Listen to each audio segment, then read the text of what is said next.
bismillaah maxkamadda darajada koowaad ee ciidamada qalabka sida waxay ku dhawaaqaysaa xukunka dacwad ciqaabeedkii loo haystay eedaysane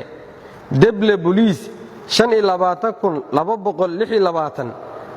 cali maxamuud axmed 26 jir ah ina maryan xaashi ku dhashay Kismaayo ka tirsan saldhigga booliiska wadajir kaas oo xafiiska xeer ilaalinta ciidamada qalabka sida ku soo eedeeyay dembiga ah dil bareer ah iyo dhaawac isagoo si bareer ah u dilay marxuum Cabdirasaaq Yuusuf Guure oo ahaa wade mooto bajaaj isla markaana dhaawac u geystay dhibane Cali Xaashi Mataan dembigaas oo ka dhacay degmada Hodan taariikhdu markay ahayd 8 bishii sanaad 2019 dood dheer kadib maxkamaddu markay aragtay qiraalka eedaysane deble boliis Cali Maxamuud Axmed uu ka hor cadeeyay garsoorka hortiisa in marxuumka oo mooto bajaaj wado uu ka soo gudbay kontaroolka baarista sidaasna uu ku istaajiyay kadibna uu ku amray in uu dhiibo furaha mootada uu wadaha ka ahaa marxuumka markii uu diidayna uu isagoo ku cabsiinaya qoriga uu hal xabad madaxa kaga dhuftay isla xabadiina ay dhaawac u geysatay qof kale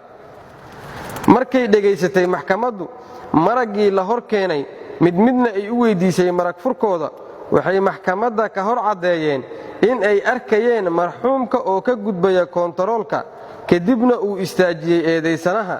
muran kadibna ay xabad ka dhacday qoriga uu watay eedaysanaha madaxa kaga dhacday marxuumka isla markaana dhaawac u geysatay qof kale oo shacab ah markay dhageysatay maxkamaddu gabagabada gungaarka baarista booliiska oo uu baaraha galdacwadeedku ku cadeeyay in eedaysane Cali Maxamuud Axmed uu si bareer ah u dilay marxuum Cabdirasaaq Yuusuf Guure dhaawacna u geystay dhibane Cali Xaashi Mataan markay aragtay maxkamaddu cadeymaha dambi muujinta oo ay ka mid ahaayeen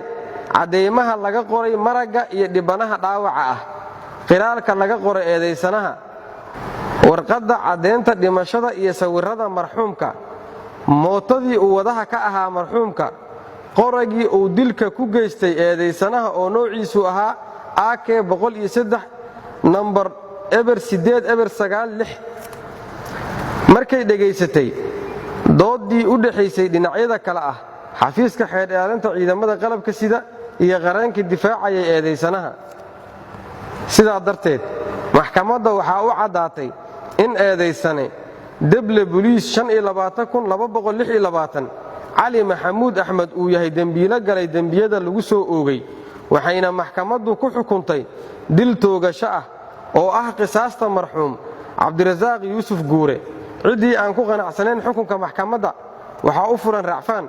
wabillahi tawfiiq